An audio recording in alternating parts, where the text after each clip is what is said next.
आप सबको नमस्कार, सुप्रभात। साता government job point YouTube channel आप सभी लोगों का हार्दिक स्वागत करता है। चैनल पर नए हैं तो चैनल को जल्दी से जल्दी लाइक करके, शेयर करके सब्सक्राइब कर लें और बेल आइकन दबा करके रख लें ताकि वीडियो हम जब भी डालें आपको नोटिफिकेशन मिल जाए, आप उसे देख करके शेयर कर सकें। आप सभी लोगों के एक शेयर, एक सब्सक्राइबर के दम पे हम सभी लोगों का जो उत्साह होता है वो चरमोत्कर्ष पे पहुंचता है और ये लगता है कि हमारे इतने भाई बहन हमारे साथ खड़े हैं, ठीक है ना। और हम सभी लोग तो पूरी उमंग और पूरी ताकत के साथ आसमान का भी सीना चीर देंगे आप सभी लोगों की खुशियों की खातिर। इसलिए आप सभी लोग पूरी तन्मयता के साथ इस चैनल को सपोर्ट करिए। हम सभी लोग आपके हक और अधिकारों की लड़ाई पूरी तन्मयता और पूरी निष्ठा के साथ लड़ेंगे। चलिए खबरों की शुरुआत कर लेते हैं। सबसे बड़ी चीज़ ये है कि अब चीज़ें बदल रही हैं। पहले ये था कि बीएड विद्यार्थियों की व्यथा सुनने वाला कोई नहीं था, सिर्फ हम सभी लोगों से ज्ञापन आदि लिए जा रहे थे। लेकिन अब हम लोगों को अंतिम लड़ाई लड़नी है और इस अंतिम लड़ाई में आप सभी लोगों का सहयोग और आशीर्वाद भी चाहिए। अभी तो सिर्फ बीपीएससी और केवीएस के रिजल्ट पे हम सभी लोगों ने रोक लगवाई है, ठीक है ना। और अभी ये जो अंतिम लड़ाई हम सभी लोगों की पहुंची है, चाहे वो न्यायालय के दरवाजे पर, चाहे वो राजनीतिक स्तर पर, हम सभी लोग पूरी तन्मयता के साथ एकजुट होकर के इस बात को लेकर के हम सभी लोग सबके सामने मुख जाएंगे कि हमारे साथ ये अन्याय हुआ है और इसका समाधान होना ही चाहिए। आप सभी लोगों को मैं इस बात के लिए यकीन दिलाना चाहता हूँ कि आप सभी लोगों को अवश्य ही न्याय मिल जाएगा, क्योंकि एमएचआरडी और एनसीटीई के रिवाइड गाइडलाइन नहीं आना या किसी प्रकार की कोई विज्ञप्ति नहीं आना या किसी प्रकार का कोई क्लेरिफिकेशन नहीं होना, इस बात का द्योतक है कि अभी तक मामला जो है स्पष्ट नहीं हुआ है। यदि रिवाइड गाइडलाइन में बीएड विद्यार्थियों को सम्मिलित किया गया है, जैसा कि एनसीटीई के अधिकारियों का कहना है, तो ये प्रस्ताव आखिर अभी तक पारित क्यों नहीं किया गया, ठीक है ना। और सबसे बड़ी चीज़ यह है कि इसका सबसे बड़ा जिम्मेदार है एमएचआरडी मिनिस्ट्री, क्योंकि उन्हीं के नैतिक आदेशों के दम पे एनसीटीई ने गाइडलाइन जारी की थी, एनसीटीई ने राजपत्र जारी किया था और ये राजपत्र जो आने वाला है इसमें बीएड विद्यार्थियों की व्यथाओं को सम्मिलित करते हुए उनकी समस्याओं का निराकरण अवश्य ही होना चाहिए। इसके लिए आप सभी लोगों को भी एकजुट होना होगा। हम सभी लोग न्यायालय से लेकर के राजनीतिक स्तर तक जितना कुछ भी बन पड़ रहा है आप लोगों के लिए प्रयास कर रहे हैं। और अभी तक विद्यार्थियों की ये समस्याएँ थी कि भैया अगर केवीएस का रिजल्ट डीएलएड और बीटीसी वालों को लेकर के आ गया तो फिर कुछ नहीं होना है। बीपीएससी के विद्यार्थियों का भी यही कहना था। बहुत से विद्यार्थी भागलपुर से, पटना से, ठीक है ना, बक्सर से बहुत से विद्यार्थियों ने मैसेजेस किए थे हमें कि भैया आप सभी लोगों से बड़ी उम्मीदें हैं और हम लोग आप सभी लोगों का सपोर्ट कर रहे हैं। तो आप सभी लोगों को ऐसे ही चैनल का सपोर्ट करना है। आप सभी लोगों के स्नेह और आशीर्वाद के दम पे हम सभी लोग पूरी तरीके से विजयश्री हासिल कर लेंगे, क्योंकि एक मजबूत पक्ष हमेशा ही शालीनता के साथ सुना जाता है। अभी फ़िलहाल जो रिव्यू पिटीशन डाली गई है, मतलब पुनर्विचार याचिका, उस पर इस समय बातचीत चल रही है। मतलब न्यायालय की जो कमेटी होती है, जो ड्राफ्टिंग कमेटी होती है, उसको बाकायदा रिव्यू याचिका को देखेगी, समझेगी कोई तर्क है, कोई तथ्य है जो न्यायालय के सम्मुख नहीं रखा गया था, क्या इस पुनर्विचार याचिका पर निर्णय होना चाहिए या सुनवाई होनी चाहिए, उन तमाम चीज़ों को लेकर के मामला स्पष्ट किया जाएगा। फिर ये क्लियर होगा कि पुनर्विचार याचिका पर जिसकी संभावनाएं लगभग नगण्य हैं, मतलब 5% ही संभावना है कि सर्वोच्च न्यायालय इसको सुनेगा। हालांकि उसमें कई ऐसे नए तर्क सम्मिलित किए गए हैं जो कि हियरिंग के दौरान सर्वोच्च न्यायालय में नहीं रखे गए थे, ठीक है ना।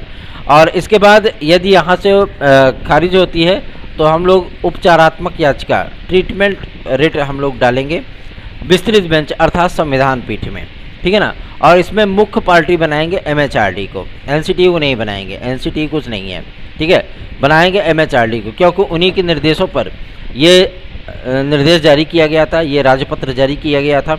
और अब उनका स्टैंड क्या है वो न्यायालय में ही स्पष्ट हो पाएगा, ठीक है ना। क्योंकि नेताओं के बहुत से आश्वासन हो गए और अधिकारियों के बहुत से दांव पेच हो गए। अब हम सभी लोगों को अंतिम निर्णय चाहिए, क्योंकि आदेश आए लगभग 40 दिन बीत रहे हैं, ठीक है ना। और 11 तारीख को आदेश आया था, 1 महीने से अधिक का समय बीत चुका है। तो हम सभी लोगों को भी अंतिम निर्णय चाहिए, और इस अंतिम निर्णय को प्राप्त करने के लिए आप सभी लोगों के आशीर्वाद और स्नेह की भी आवश्यकता है। दिल खोल करके चैनल का सपोर्ट करिए, क्योंकि आप सभी लोगों से किसी भी प्रकार का कोई भी आर्थिक सहयोग नहीं मांगा जाता, बल्कि आप सभी लोगों से बस मोरल सपोर्ट मांगा जाता है। अगर आप इस मोरल सपोर्ट को भी देने में अक्षम हुए तो जाहिर सी बात है आप अपने हक और अधिकारों की लड़ाई लड़ना फिर नहीं जानते, ठीक है ना।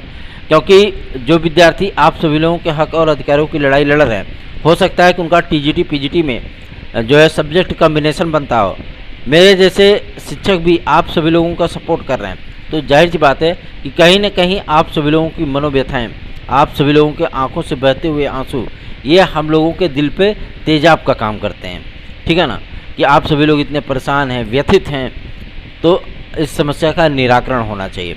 जो विद्यार्थी सड़कों पर घूम रहे हैं, जो विद्यार्थी नारेबाजी कर रहे हैं, जो विद्यार्थी लगातार परेशान हो रहे हैं, लगातार धूप में चल चल करके 3-3 किलोमीटर पैदल मार्च निकाल रहे हैं, वो विद्यार्थी भी किसी के भाई हैं, किसी के बेटे हैं, किसी के घर के सदस्य हैं। तो जाहिर सी बात है आप सभी लोगों को भी ये चीज़ें सोचनी होंगी, ठीक है ना। और जिस तरीके से शुरुआती दौर में जब ये मैटर आया था, उस तरीके से उत्साह आप सभी लोगों को दिखाना होगा। उत्साह के दम पे ही हम सभी लोग पूरी तरीके से इस बात को लेकर के आगे बढ़ेंगे कि हम लोगों को आगे क्या करना है। क्योंकि आजकल में काफ़ी सारी स्थितियां स्पष्ट होंगी सर्वोच्च न्यायालय के भी माध्यम से, और ये जो डिक्लेरेशन याचिका लगी हुई है, बहुत से लोगों का ये कहना था कि डिक्लेरेशन याचिका नहीं पड़ी है, कुछ नहीं होगा। तो हम सभी लोग अभी भी हार मानने वाले इंसानों में नहीं हैं, ठीक है ना। एक तरफ से राजनीतिक दबाव डाल रहे हैं, दूसरी तरफ से हम लोग न्यायालयी कार्य कर रहे हैं। दोनों चीज़ें हैं, हमको न्याय चाहिए, ठीक है ना। और ये न्याय चाहे राजनीतिक दम पे आए और चाहे न्यायालयी दम पे आए, हमें न्याय चाहिए तो मतलब चाहिए, बस सीधी सी चीज़ है। जब एक विद्यार्थी हायर लेवल पर एजुकेशन दे सकता है, ठीक है ना, एजुकेटर बन सकता है, तो जाहिर सी बात है वो लोअर लेवल पे क्यों नहीं बन सकता। हायर वाला ज़्यादा क्वालिफाइड होगा, ज़्यादा एलिजिबल होगा कि लोअर वाला। सबसे बड़ी इम्पैक्ट यही है, ठीक है ना। आप सभी लोगों के तमाम तर्कों को लेकर के हम सभी लोगों ने पार्टिसिपेट किया है, और बस आप सभी लोगों का स्नेह और आशीर्वाद चाहिए।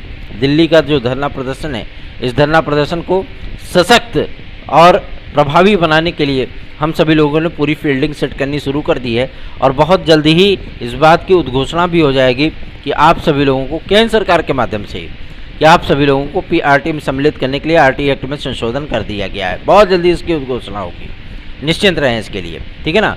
चलिए आगे बढ़ते हैं। अब बात करते हैं आपके एलटी ग्रेड और जीआईसी प्रवक्ता यूपीपीएससी को लेकर के। यूपीपीएससी के अधिकारी इसमें चिर निद्रा में सो रहे हैं, क्योंकि उनको एलटी ग्रेड और जीआईसी प्रवक्ता से अब ये क्लियर हो गया। पहले तो ये एक गलतफहमी पड़ रही थी विद्यार्थियों के मन में कि ये भर्ती आपकी शिक्षा सेवा चयन आयोग से आएगी। सीधी सी बात है, शिक्षा सेवा चयन आयोग से ये भर्ती आने का तात्पर्य यह था कि लोक सेवा आयोग फ्री है, ठीक है ना। अब समस्या इस बात की थी, हमें जानकारी इस बात की पहले ही थी कि कहीं से भर्ती नहीं आएगी, आएगी तो यहीं से आएगी। क्योंकि जब शुरुआती ड्राफ्ट बना था इसका, तो उसमें राजकीय विद्यालयों का भी समावेश किया गया था। लेकिन राजकीय विद्यालयों का समावेश करने के बाद ये ड्राफ्ट इतना लंबा हो गया था कि अगर शिक्षा सेवा चयन आयोग के अधिकारियों को, अध्यक्ष या सदस्यों को ये नैतिक जिम्मेदारी दे दी जाती, तो उनका जो मतलब फील्ड वर्क था, ठीक है ना, वो बहुत ज़्यादा एक्सटेंड हो जाता। इसकी वजह से समस्याओं का सामना करना पड़ता, प्रक्रियाएं आपकी डिले होती, एक विज्ञापन में 4 से 5 वर्ष लगते। इससे बेहतरीन है कि भैया जो आपको जिम्मेदारी दी गई आप उसी में निपट लो, बाकी जिम्मेदारियां लोक सेवा आयोग के पास ही रहने दो, ठीक है ना। क्योंकि लोक सेवा आयोग बहुत सारी भर्तियों को ऑर्गेनाइज करता है, बहुत सारे एडवर्टीजमेंट जारी करता है। लेकिन आप सभी लोगों को ये जान करके खुशी होगी कि अब एलटी ग्रेड और जीआईसी प्रवक्ता में बहाने बनाने के लिए कुछ भी शेष नहीं है, ठीक है ना। एलिजिबिलिटी क्लियर हुई, बस एक मुद्दा आप सभी लोगों का सब्जेक्ट कम्बिनेशन का, और शेष ही आपका एक मुद्दा एज रिलैक्सेशन का। ये 2 चीज़ें हैं। इन्हीं 2 चीज़ों के दम पे भले ही थोड़ी देर जो है लोक सेवा आयोग के अधिकारीगण विज्ञापन को डिले कर लें, बाकी और कोई मामला शेष नहीं है। क्योंकि अगर मामला शेष होता एलिजिबिलिटी को लेकर के, तो आरओ एआरओ के विज्ञापन की तिथियां नहीं आती, पहली बात। दूसरा ये पीसीएस के विज्ञापन में पदों की संख्या नहीं बढ़ाई जाती। तीसरा, एपीएस का विज्ञापन जारी नहीं होता। चौथा, LT ग्रेड जीआईसी प्रवक्ता का वेटिंग लिस्ट जारी नहीं होती। ठीक है ना, ये सारे रीजन हैं जो कि ये इंडिकेट करते हैं इस बात को लेकर के कि एलिजिबिलिटी का मैटर पूरी तरीके से सॉर्ट आउट हो चुका है। ठीक, अब ये अधिकारीगण क्या है कि ये मतलब 2 चरण में LT कराना चाहते हैं, 3 चरण में आपका जीआईसी लेक्चरर कराना चाहते हैं, मतलब प्री मेंस इंटरव्यू। ठीक है, और इसका प्रपोजल बार बार शासन को प्रेषित कर रहे हैं कि शासन मान जाए, ताकि प्रक्रियाएं लंबी होंगी तो सब कुछ होगा। ठीक है ना, और ये प्रक्रियाएं हम लोग लंबी करना नहीं चाहते। क्यों? क्योंकि जब ग्रेड सी और ग्रेड डी ये 2 भर्तियाँ ऐसी हैं जिसमें पहले से ही शासन ने इंटरव्यू या अन्य प्रोसेस समाप्त कर दिए हैं, तो उनका ये कहना है, ये तर्क है कि आप UPSSC के भी एग्ज़ाम अगर दें तो पहले आप PET करते हैं, फिर आप एग्ज़ाम देते हैं, तो 2 चरण तो उसमें भी हो गया। अगर ग्रुप सी और ग्रुप डी आप दे रहे हो तो 2 चरण तो उसमें भी हो गया ना। तो अगर हम LT ग्रेड में 2 चरण करना चाहते हैं तो क्या गलत है? तो 2 चरण करना गलत नहीं है, लेकिन सबसे बड़ी समस्या यह है कि लोकसभा का चुनाव सर पे आ गया है, और इस लोकसभा चुनाव के मद्देनज़र अगर विज्ञापन जारी होता है तो कम से कम एग्ज़ाम कराने और उसका परिणाम जारी करने में 4 महीने लगेंगे। ठीक है ना, एग्ज़ाम कराया, फिर उसके बाद रिजल्ट जारी किया। ठीक है ना, और 4 महीने से अधिक समय बचा भी नहीं है ना, और मार्च लास्ट तक आपकी अधिसूचना जारी हो जाएगी लोकसभा चुनाव की, शेड्यूल जारी हो जाएगा, कब कब किन किन राज्यों में जो है चुनाव होंगे, सारी चीज़ें एकदम क्लियर हो जाएंगी। तो इन तमाम समस्याओं को ध्यान में रखते हुए लोक सेवा आयोग से भी आग्रह किया जा रहा है यथाशीघ्र आप विज्ञापन जारी कर दीजिए, और 1-1.5 महीने में विज्ञापन जारी होने के 1-1.5-2 महीने बाद, मैक्सिमम 2 मंथ बाद आप एग्ज़ाम करा लीजिए। परिणाम जारी करने में कोई समस्या नहीं है। परिणाम तो जो है मतलब अब इतनी ज़्यादा कैपेसिटी हो गई OMR चेक करने की कि अगर परिणाम जारी करने की शिद्दत से अगर प्रयास किया जाएगा तो पक्का है कि 20-22 दिन में परिणाम जारी कर दिया जाएगा।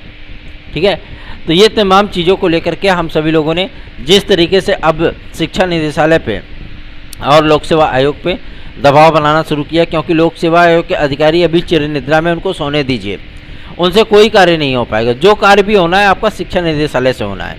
ठीक है ना, क्योंकि इन्हीं को एक पत्र भेजना है। पत्र क्या भेजना है? राजकीय शिक्षक सेवा नियमावली का संशोधन, पहला पत्र। दूसरा ये जो आपका सब्जेक्ट कम्बिनेशन का मैटर है। ठीक है ना, बहुत से ऐसे विद्यार्थी हैं जो बेचारे अपनी डिग्री लेकर के वो चूरन के नोट की तरह हो गए हैं। जैसे मतलब खुला हुआ में नोट नहीं निकलती है, भारतीय मनोरंजन बैंक, वही वाली स्थिति हो गई B.Ed की डिग्री की, है ना। तो वो विद्यार्थी बेचारे विषय कम्बिनेशन बना नहीं पाते, इसकी वजह से वो अनएलिजिबल हैं। तो ऐसे विद्यार्थियों के विषय में भी अगर 2-4-10 विद्यार्थी होते या 10-20 हज़ार विद्यार्थी होते तो हो सकता है कि एक बार शासन इस पर इग्नोर कर सकती थी, लेकिन इनकी संख्या 4,30,000 है। ठीक है ना, और ऐसा नहीं कि केवल उत्तर प्रदेश, भाई बाहरी राज्यों के भी स्टूडेंट तो इसमें आवेदन करते हैं ना। जब इसमें बाहरी राज्यों के भी स्टूडेंट आते हैं तो ये संख्या तकरीबन 10 लाख पहुँच जाएगी। ठीक है ना, और इतनी बड़ी संख्या में विद्यार्थियों के साथ नाइंसाफ़ी, सरासर बेईमानी होगी, और इसके लिए शासन भी जो है मतलब रिक्वेस्ट कर रहा है इस बात को लेकर के।